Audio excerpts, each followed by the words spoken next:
एक बार ऐसा हुआ।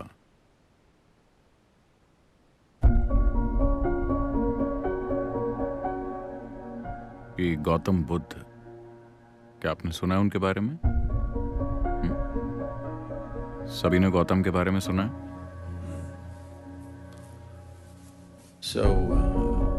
उनका नाम बुद्ध नहीं है, उनका नाम है गौतम सिद्धार्थ।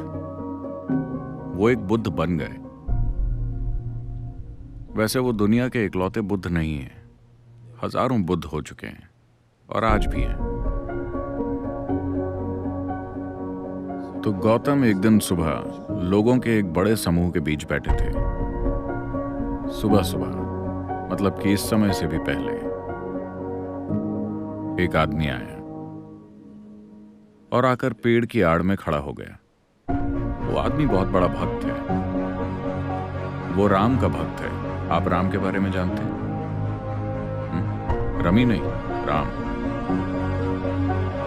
राम भारत के प्रमुख देवताओं में से एक है। अगर आपको पता ना हो तो भारत में हमारे पास 33 करोड़ देवी देवता हैं।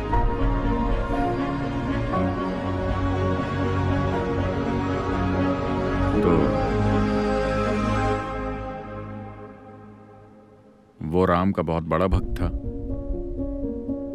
भारत में भक्तगण, आजकल ऐसा नहीं होता ना, हर कोई ऐसा होता है, लेकिन वो लोग जो इसे गंभीरता से लेते हैं, वो जिस भगवान में विश्वास रखते हैं उसके नाम के अलावा कुछ और बोलते ही नहीं। अगर वो आपको बुलाना चाहते हैं तो वो कहेंगे राम राम। अगर जाने के लिए कहना हो तो राम राम। अगर उन्हें कुछ चाहिए तो राम राम। राम के सिवा कोई और शब्द नहीं। कपड़ों पर भी राम राम छपा है। वो बोलते भी राम राम हैं, वो जीते भी राम राम हैं। वो अपनी पूरी जिंदगी भगवान को समर्पित कर देते हैं। आप स्मार्ट हैं, आप वैसे नहीं हैं। आप भगवान को इंश्योरेंस की तरह रखते हैं। कहीं अगर कुछ गड़बड़ हो जाए तो मैंने भी अपना प्रीमियम भरा हुआ है। जो कुछ आपको करना है आप कर ही लेते हैं। भगवान को आप इंश्योरेंस की तरह रखते हैं। आप स्मार्ट हैं। लेकिन इस आदमी ने अपना पूरा जीवन भगवान में लगा दिया, पूरी तरह से। उम्र बीत रही है, थोड़ा सा संदेह पैदा हुआ। क्या यहाँ ऐसे लोग हैं जो भगवान में विश्वास नहीं रखते? कोई नहीं? कोई वामपंथी नहीं है?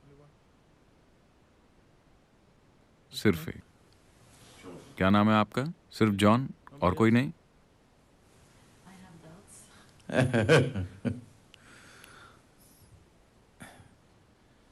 तो थोड़ा सा संदेह पैदा हुआ। वो जानता है कि भगवान है, बस छोटा सा डाउट। मान लो कि भगवान नहीं है, तो मैं राम राम जप कर अपना पूरा जीवन बर्बाद कर रहा हूं।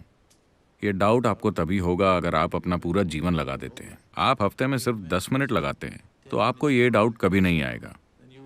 चलता है, दिक्कत क्या है? अगर आप अपना जीवन पूरी तरह से भगवान में लगा दें तो 3 दिन के अंदर ही ये डाउट होने लगेगा। क्या मैं ये काम करके अपनी पूरी जिंदगी बर्बाद कर रहा हूं?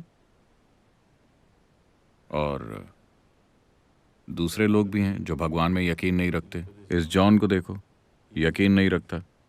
इसके लिए भी सुबह सूरज उगता है, इसके लिए भी फूल खिलते हैं, इसकी भी जिंदगी चल रही है। शायद ये मुझसे बेहतर जिंदगी जी रहा है। तो छोटा सा डाउट। वो जानता है कि भगवान है, बस एक छोटा सा डाउट। अब यहाँ एक आत्मज्ञानी महापुरुष मौजूद है। वो बस पक्का करना चाहता है, लेकिन काफी लंबे समय से एक जाना माना भक्त होने के कारण, क्योंकि वो सिर्फ मंदिर जाता ही नहीं था, उसने कई सारे मंदिर बनाए भी थे। तो जिंदगी के इस पड़ाव पर अब ये कैसे पूछा जाए कि भगवान है या नहीं? तो वो सुबह सुबह आया और दूर वहां पेड़ की आड़ में खड़ा हो गया और उसने ये सवाल पूछा, क्या भगवान है? गौतम ने उस आदमी की तरफ देखा और साफ साफ कह दिया, नहीं। वहां शिष्यों की पूरी मंडली बैठी थी। उनके मन में ये जद्दोजहद हमेशा चलती रहती थी कि भगवान है या नहीं, भगवान है या नहीं। उफ, अब जाके राहत मिली। जब भी वो गौतम से ये सवाल पूछते थे तो वो हमेशा मौन हो जाते, वो कुछ नहीं कहते। पहली बार उन्होंने साफ साफ जवाब दिया, भगवान नहीं है। पूरी मंडली में खुशी की लहर फैल गई। ये जद्दोजहद कि भगवान है या नहीं अब खत्म हो गई। आत्मज्ञानी महापुरुष ने घोषित कर दिया है कि भगवान नहीं है। यह संदेश पूरे शहर में फैल गया। पूरे दिन जश्न मनाया गया, क्योंकि जरा इस आजादी की कल्पना कीजिए। भगवान न होने का मतलब है कि कोई भी ऊपर बैठकर यह हिसाब नहीं लिख रहा कि आपने क्या किया क्या नहीं किया, ताकि वो आपको सजा दें या नर्क में जला सकें या कुछ और कर सकें। जिंदगी पूरी तरह से आपकी है। तो पूरे दिन जश्न मनाए गए। हर कोई खुशी से झूम रहा था। शाम को एक बार फिर सभा बैठी थी। एक और आदमी आया। वो भी दूर पेड़ की आड़ में खड़ा है। यह आदमी एक चारवाक है। चारवाक यानी भारत में कुछ ऐसे लोग हैं जो चारवाक के नाम से जाने जाते हैं। ये चारवाक पूरी तरह से मटीरियलिस्ट होते हैं। ये किसी और बात पर यकीन नहीं करते अपनी आंखों देखी के अलावा। शायद यही इकलौती संस्कृति है जो इसकी छूट देती है।